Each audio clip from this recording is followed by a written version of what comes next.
रखने हैं। नमस्कार दोस्तों, गुड आफ्टरनून। आज सितंबर मंथ का मंथली एक्सपायरी है। आप देखोगे तो जो इंडेक्स है सारे पहले पॉजिटिव खुले थे। निफ्टी भी 17,000 के ऊपर कुछ देर तक टिका और उसके बाद फिर से सेलिंग प्रेशर आ गया और अभी तो ये हाल है कि 16,900 भी वो आज के दिन में सस्टेन कर पाएगा कि नहीं, इतना बड़ा डाउट है। दोस्तों, मार्केट्स काफ़ी वोलाटाइल हो चुके हैं। आपने देखा होगा कि पिछले कुछ दिनों में जो रिसेशन का जो डर है वो बढ़ चुका है। जो फेडरल रिजर्व है उसने यूएसए में डिक्लेयर कर दिया कि हर महीने वो लोग कुछ ना कुछ रेट हाइक करके 2023 का एंड तक 4.6% तक रेट्स बढ़ाने वाले हैं। तो लास्ट टाइम जो 0.75% बीपी का जो या फिर 75 बीपीएस का जो रेट हाइक हुआ, उसके बाद जो मार्केट में गिरावट शुरू हुई तब से लेकर 6 दिन तक मार्केट कंटिन्यूअस गिरा है और उसके बाद भी आज भी आप देखोगे तो मार्केट बियरिश साइड में ही खड़ा है। तो लोअर लोज लोअर हाइज बनाते बनाते मार्केट नीचे जा रहा है। तो यहाँ पे सपोर्ट कहाँ पे है ये कहना मुश्किल है, क्योंकि देखा जाए तो इंडिया का जो मार्केट है उसमें एक इनहेरेंट स्ट्रेंथ है। जो म्यूचुअल फंड्स है वो लोग यहाँ पे बाइंग करते जा रहे हैं। इन सितंबर मंथ जो हाफ ईयर उनका कंप्लीट हो जाएगा तो उस हिसाब से वो लोग यहाँ पे अच्छा खासा बाइंग करते जा रहे हैं और उसके वजह से मार्केट को यहाँ पे थोड़ा सा अपने इंडियन मार्केट को स्टेबिलिटी मिलते जा रहा है। 16,800 ये जो लेवल है ये मैं क्रूशियल मानता हूँ, क्योंकि अगर वो टूटेगा तो मार्केट 16,400 तक भी जाएगा और अगर वहाँ से और गिरावट बढ़ी तो जो 15,900 है, जो सबसे पहले जब रशिया और यूक्रेन का युद्ध शुरू हुआ था उसके बाद की जो लेवल है उस लेवल तक भी हम लोग गिर सकते हैं। तो मेरा मार्केट पे जो व्यू है वो बियरिश है, लेकिन मैं नहीं समझता कि यहाँ पे 16,800 इतना आसानी से टूटेगा, क्योंकि जैसे मैंने बोला कि इंडियन शेयर मार्केट में काफ़ी ज़बरदस्त यहाँ पे सपोर्ट है। देखते हैं क्या होता है, क्योंकि यू नेवर नो जो ग्लोबल मार्केट का जो क्यूज है या जो मैक्रो इकोनॉमिक फैक्टर्स है वो तो अपने अगेंस्ट जा रहा है। तो हम लोग कितना भी रिस्ट्रिक्ट करने का सोचे, कभी ना कभी हमको बाकी के मार्केट्स के जैसे ही बिहेव करना होगा, because ultimately hedging is important. यहाँ पे इंडिया में जितना FIS का पैसा आता है उसके बदौलत ही हम लोग इतना मार्केट यहाँ तक पहुँचा है। तो मैं समझता हूँ कि अभी भी और कुछ साल जाएंगे जब तक FIS का दबदबा रहेगा, लेकिन जैसे रिटेल इन्वेस्टर्स बढ़ते जाएंगे, जैसे DIS के पास म्यूचुअल फंड का फ्लो आते जाएगा, जैसे मार्केट में और डीमैट अकाउंट्स बढ़ते जाएंगे, एक दिन ऐसा आएगा कि यहाँ पे FIS का जो रोल है वो इतना सिग्निफिकेंट नहीं रहेगा। तो ठीक है, देखते हैं ये कब होगा। फ़िलहाल तो मैं कहूँगा कि मार्केट में जो भी यहाँ पे आज के लिए काम कर रहे हैं एक्सपायरी को देख के, वो लोग बहुत कॉशियस रहे, अपने स्टॉप लॉस राइट जगह पे लगाए, क्योंकि यहाँ पे जो वोलेटिलिटी है वो काफ़ी हाई है। तो हो सकता है कि अभी तो 12:30 बजे है, 3:15 तक आप देखोगे तो मार्केट दोनों साइड में एक वायलेंट मूव दे सकता है, इतना मार्केट वोलाटाइल बन चुका है। तो जो लोग चार्ट देख के भी काम करें उनके भी चार्ट गलत जाने के यहाँ पे काफ़ी संभावना है, क्योंकि यहाँ पे बहुत सारे ऐसे लोग यहाँ पे अब इसका गेम का मज़ा ले रहे हैं जो बहुत ज़्यादा डीप पॉकेटेड है और जिनको लोगों को ट्रैप करके पैसा कमाने में कोई गलत चीज़ नहीं लगती। They will enjoy trapping you and on huge funds. Okay, तो बड़ा पैसा वो लोग यहाँ से कमा के लेके जाएंगे। तो किलिंग्स के लिए ये उनके लिए बेस्ट अपॉर्चुनिटी है।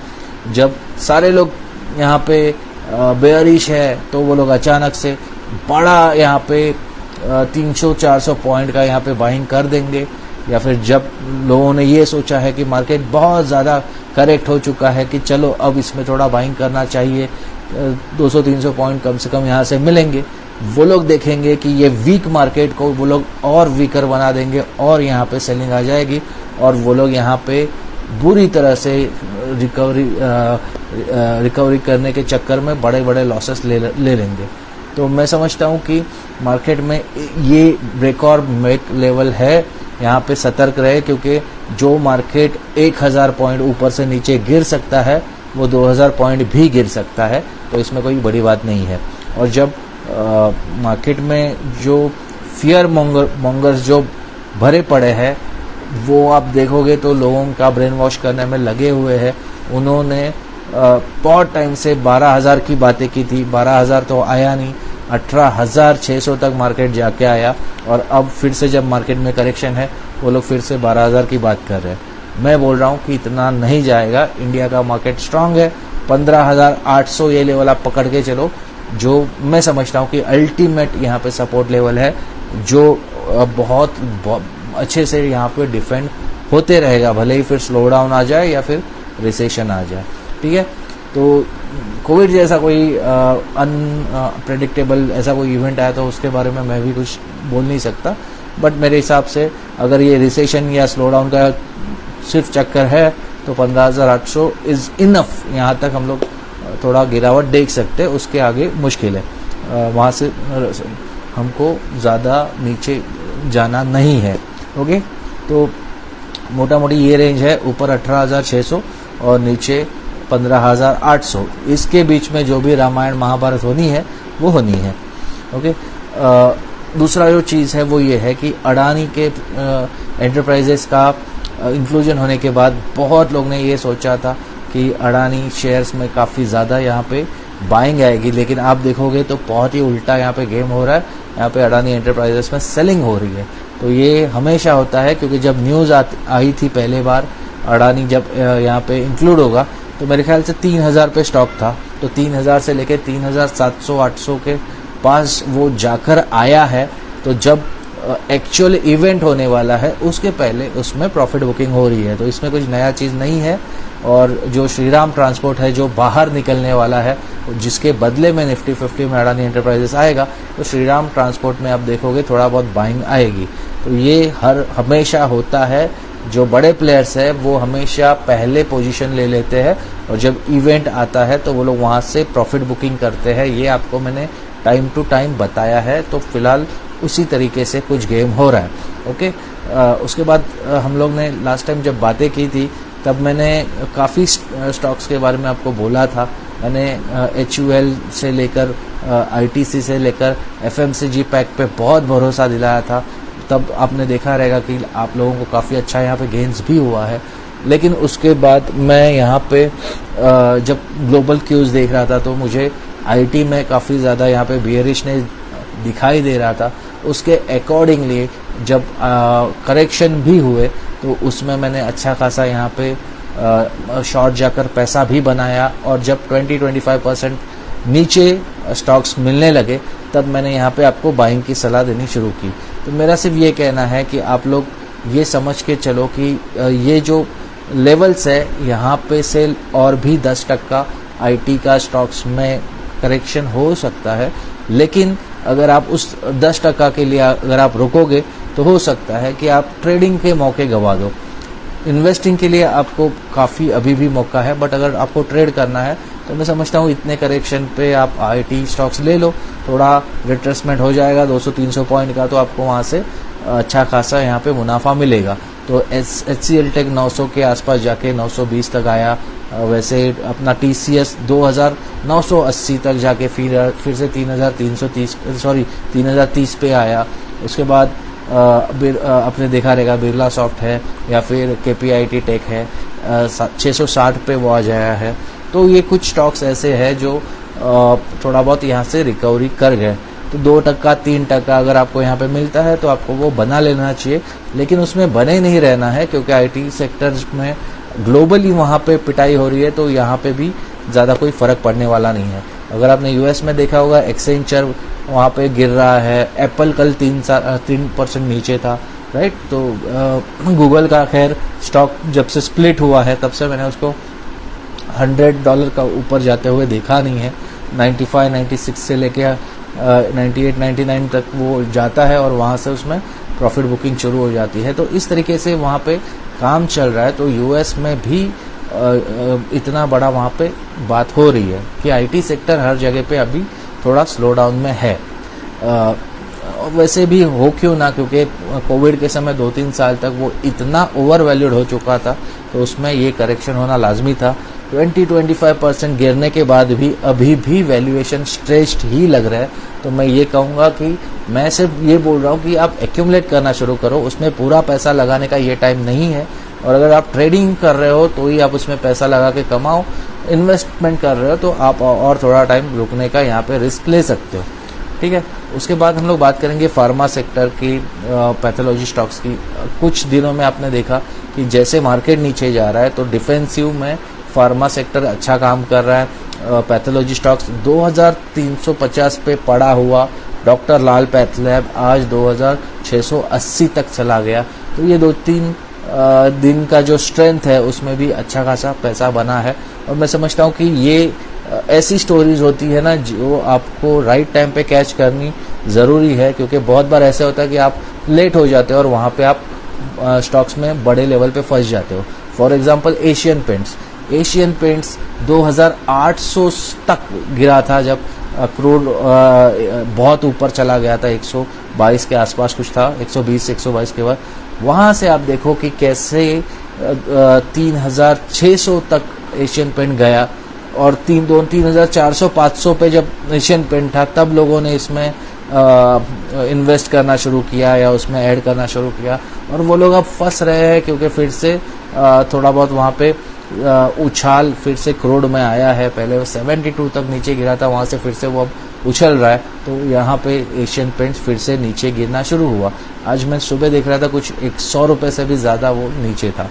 तो ये होता है अगर आप बहुत लेट अगर आप कोई स्टॉक्स को मॉनिटर करते हो, आपने अगर स्टॉक्स को अगर वॉच लिस्ट में ऐड करके काम करना शुरू किया तो आपसे ये गलती नहीं होगी। अगर आप ये अचानक से उठकर अगर कोई स्टॉक में आप पोजीशन ले रहे हो तो आपको फंसना ही फंसना है। तो ये इम्पोर्टेंट है कि आप हमेशा जो स्टॉक्स रडार पे रखते हो उसी में आप काम करो, ताकि आपका जो लॉसेस है वो कम हो और आप ज़्यादा से ज़्यादा प्रॉफिटेबल ट्रेड ले सको, ठीक है। तो उसके बाद देखोगे तो अडानी सेकेंड नंबर पे पहुंचे थे 17 सितंबर को। उसके बाद मार्केट में करेक्शन हुआ तो स्टॉक्स में करेक्शन हुए अडानी ग्रुप के, और ऑब्वियसली वो फिर से नीचे आ गए।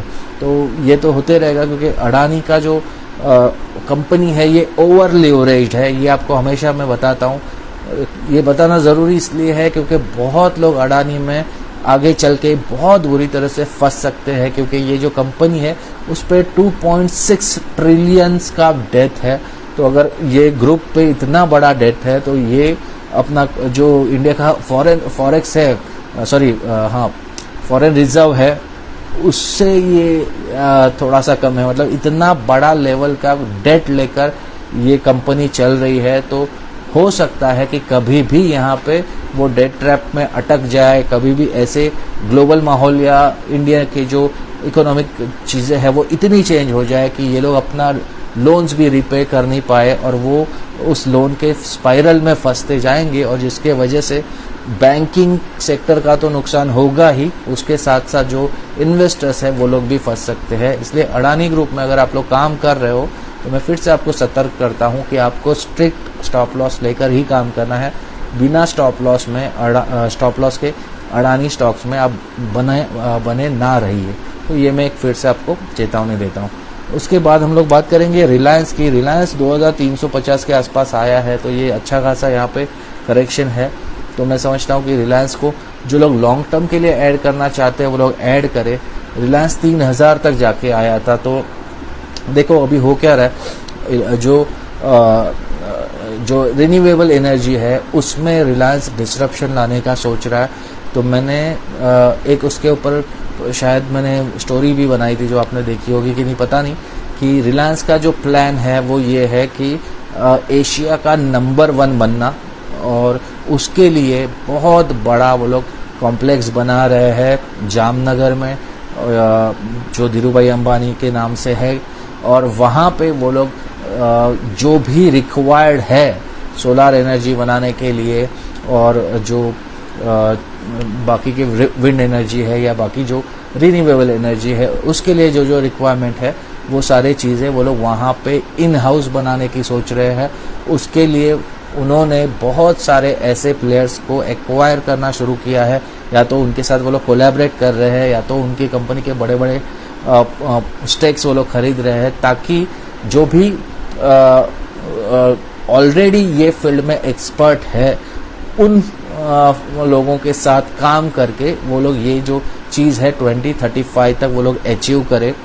450 मेगावाट का जो गीगावाट का जो टारगेट मोदी जी ने इंडिया को दिया है, उसका 100 गीगाबाइट का जो गीगाबाइट क्यों बोल रहा हूँ मैं बार बार, गीगावैट्स, ओके, तो गीगावैट्स का जो अकेला प्रोडक्शन है वो खुद अंबानी करना चाहते हैं। तो मैं समझता हूँ कि इसलिए मुकेश अंबानी का जो विजन है रिन्यूएबल एनर्जी को लेके, उसमें सोलार एक बहुत बड़ा रोल प्ले करेगा। तो सोलार के लिए जो जो चीज़ें लगेगी उससे रिलेटेड जो भी स्टॉक्स है वो आगे अच्छे काम करेंगे। तो मैं समझता हूँ कि उनके ऊपर आपको फोकस रखना ज़रूरी है। ओके, सो सेकेंडली और हम लोग बात करेंगे कि ईवी के लिए क्या चल रहा है। तो आपने देखा ईवी का चक्कर में महिंद्रा एंड महिंद्रा कितना अच्छा परफॉर्म कर चुका था, तो उसमें थोड़ा बहुत करेक्शन आया है। तो जो लोग भी ईवी स्टोरी खेलना चाहते हैं वो लोग महिंद्रा एंड महिंद्रा पे वो लोग काम करें, क्योंकि टाटा मोटर्स ऐसा स्टॉक बन चुका है कि जो यूरोप में और जो यूएस में वगैरह जो रिसेशन और स्लो डाउन हो रहा है, उसके वजह से यहाँ पे ईवी का जो प्ले है वो हो नहीं पा रहा है। वहाँ पे स्टॉक को हमेशा नीचे ढकेला जा रहा है। तो मैं नहीं समझता कि अभी तो टाटा मोटर्स खरीदने लायक है, क्योंकि उसमें और भी बड़ी गिरावट आ सकती है। 400 के आसपास या उससे भी नीचे अगर वो मिले तो आपको उसको तभी खरीदना है। फिलहाल तो आप M&M पे फोकस कर सकते हो, ठीक है। और उसके बाद अगर और कोई स्टोरीज मेरे दिमाग में आती है तो वो है मेटल सेक्टर की। जब भी रिसेशन आता है, जब भी स्लो डाउन आता है, तो सबसे ज़्यादा जो काम अफेक्ट होते हैं वो होते हैं कैपेक्स के। तो जितना भी इंफ्रास्ट्रक्चर है या जितना भी मेटल सेक्टर है, ये सारे जो स्टॉक्स है वो ज़्यादा करेक्ट हो गए। आपने देखा रहेगा कि टाटा स्टील मेरे ख्याल से 96 पे कुछ कल ट्रेड कर रहा था, वहाँ से थोड़ा बहुत बाइंग हो रहा है, बट फिर से उसमें सेलिंग आएगा। हिंडाल्को सेल हो रहा है, वेदांता सेल हो रहा है। तो ये सारे जो चीज़ें हैं उसमें काफ़ी गिरावट आ रही है। वेदांता का तो आपने देखा रहेगा कि अहमदाबाद में चला गया प्रोजेक्ट, जो महाराष्ट्र का तलेगांव में शायद बनने वाला था सेमीकंडक्टर का प्लांट फॉक्सकॉन के साथ, तो वो अभी अहमदाबाद चला गया। तो मेरे ख्याल से उसके बाद 8% स्टॉक डाउन था, तो वहाँ से भी अब थोड़ा बहुत वहाँ पे करेक्शन हुआ है। तो मैं समझता हूँ कि ऐसे स्टॉक से आपको फ़िलहाल दूर रहना है जो स्लो डाउन से अफेक्ट हो सकते हैं, जहाँ पे गिरावट बढ़ सकती है। ओके, और ये स्टॉक्स काफ़ी अच्छे चले भी थे। बहुत बार क्या होता है ना, लोग है ना ऐसे स्टॉक्स को उठा लेते हैं क्योंकि उनका पीई बहुत कम होता है, तो प्राइस पर अर्निंग रेशियो होता है वो कम होता है। लेकिन आपको ये समझना चाहिए कि जो स्टॉक्स में अगर आपको ग्रोथ मिलने का मौका, या जहाँ पे मैं कहूँगा कि मार्केट पार्टिसिपेंट जिसको वैल्यूएशन दे नहीं रहे हैं, वहाँ पे पी कितना भी कम हो, स्टॉक कितना भी आपको ओवर सोल्ड लगे, फिर भी वहाँ पे पैसा नहीं बनेगा। तो ग्रोथ स्टोरीज में इन्वेस्ट करना काफ़ी ज़रूरी है।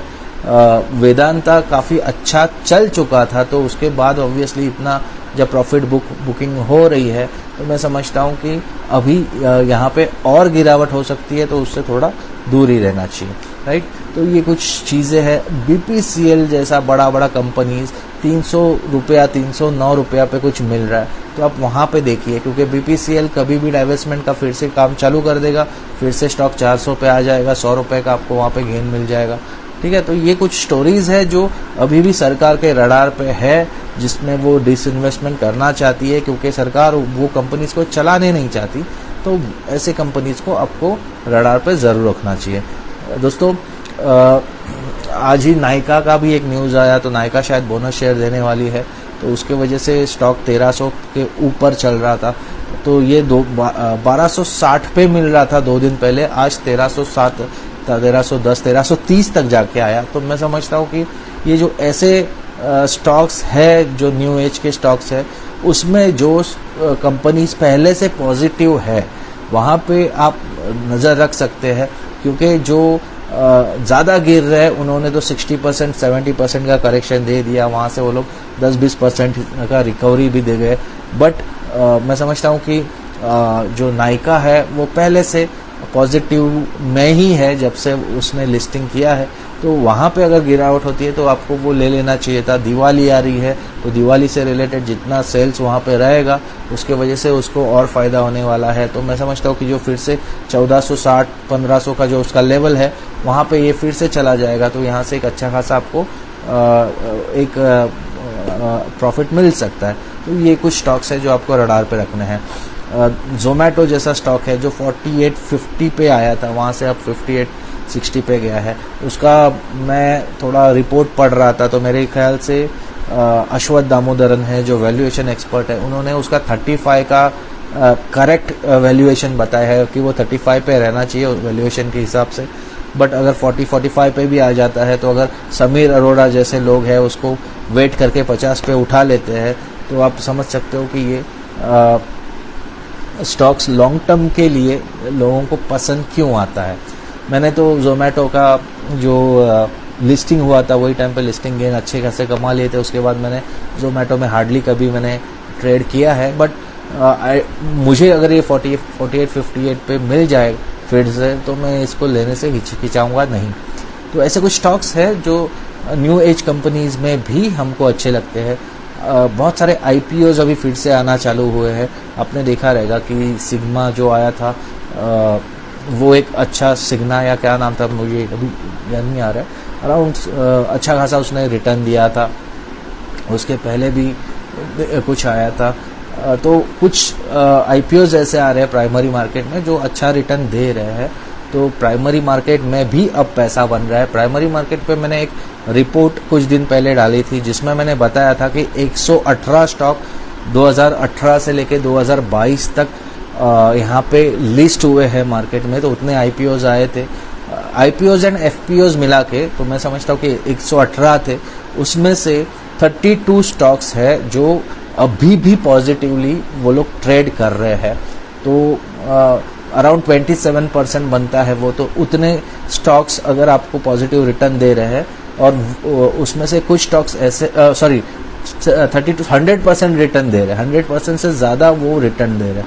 तो अगर 118 में से 27% ऐसे स्टॉक्स है जिन्होंने आपको 100+, यहाँ तक मैं समझता हूँ कि जो IRCTC है उसने 9 टाइम्स आपका पैसा बनाया है। न्यूजेन वाला का जो है उसने आपका 4 या 5 गुना पैसा बनाया है। तो कुछ यहाँ पे स्टॉक्स ऐसे भी है जो दुगना नहीं तो 5 गुना 9 गुना भी पैसा बना चुके हैं।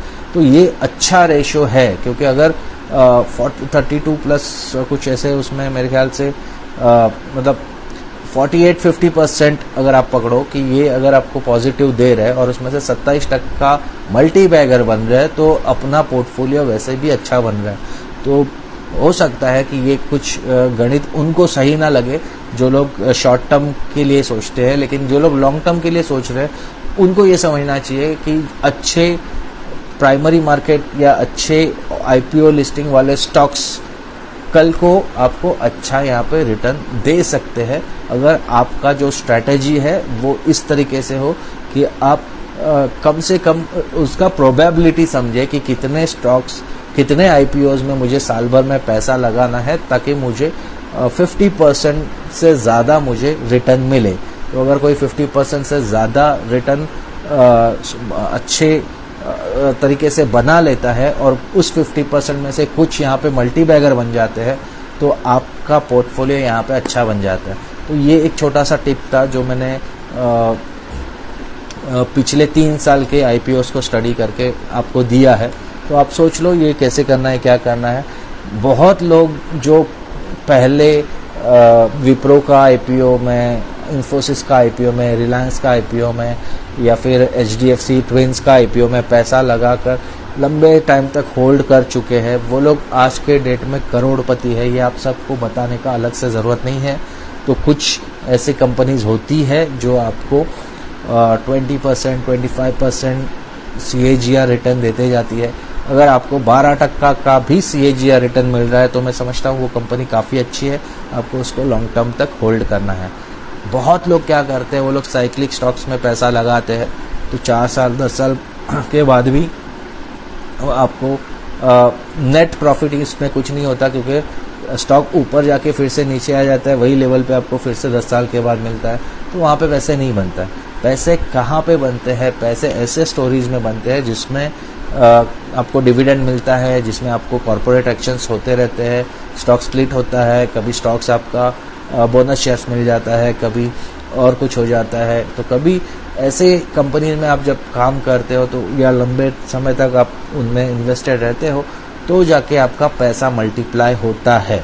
बजाज फिनसर्व में जब स्टॉक स्प्लिट हुआ 1760 से वो 1850-1860 तक जाके आया, तो वहाँ पे बहुत लोगों ने यहाँ पे बाइंग किया। अब वो 1670 के आसपास है। ये राइट टाइम है, आप ऐसे स्टॉक्स में इन्वेस्ट कर सकते हो। यहाँ से थोड़ा नीचे आएगा और एक्यूमुलेट करो। तो ये जो बड़े बड़े कंपनीज है जो लगातार लोगों का पैसा बना के दे रहे हैं, आपको ऐसे स्टॉक देखना है। रिसेशन में या स्लो डाउन में ये रेट सेंसिटिव सेक्टर है तो ये नीचे आएंगे, तब आपको अच्छा और मौका मिलेगा, तब आपको यहाँ पे एक्यूमुलेट करना है। 1900 पे मिला था बजाज फाइनेंस जब कोविड का कोविड से रिलेटेड एक बहुत बड़ा क्रैश हुआ था, तो वहाँ से लेके वो 7-8 हज़ार तक जाके आया। तो जिन्होंने भी 2020 का कोविड में 1800 पे उसको खरीदा है, उन्होंने अच्छा खासा पैसा बना लिया। तो ये है, जब आप अच्छे कंपनीज और अच्छे स्टॉक्स के साथ रहते हो तो आप पैसा मार्केट में बनाते ही हो। अगर आप पेटीएम जैसा स्टॉक है, या जो यस बैंक है, या तो वोडाफोन है, या ऐसे स्टॉक्स के पीछे ही फंसे रहे तो आप लाइफ में यहाँ पे कभी पैसा बना नहीं सकते, क्योंकि ये वेल्थ डिस्ट्रॉयर है, ये आपका पैसा बर्बाद ही करते रहेंगे, राइट। तो जो भी आपका स्टॉक सिलेक्शन है वो मार्केट में काफ़ी इंपॉर्टेंट होता है जब आप मार्केट में काम करते हो। तो ठीक है, ये मेरे ख्याल से आधे घंटे का ये अच्छा खासा डिस्कशन हो चुका है। आपको अगर ये वीडियो पसंद आया हो तो इसको लाइक करो और चैनल को सब्सक्राइब करो, क्योंकि आप लोग अगर मुझे मोटिवेट करते हो तो ही मैं आके वीडियो बनाता हूँ, अदरवाइज मैं अपने काम में बिजी रहता हूँ and I like what I am doing. So thank you very much, good bye.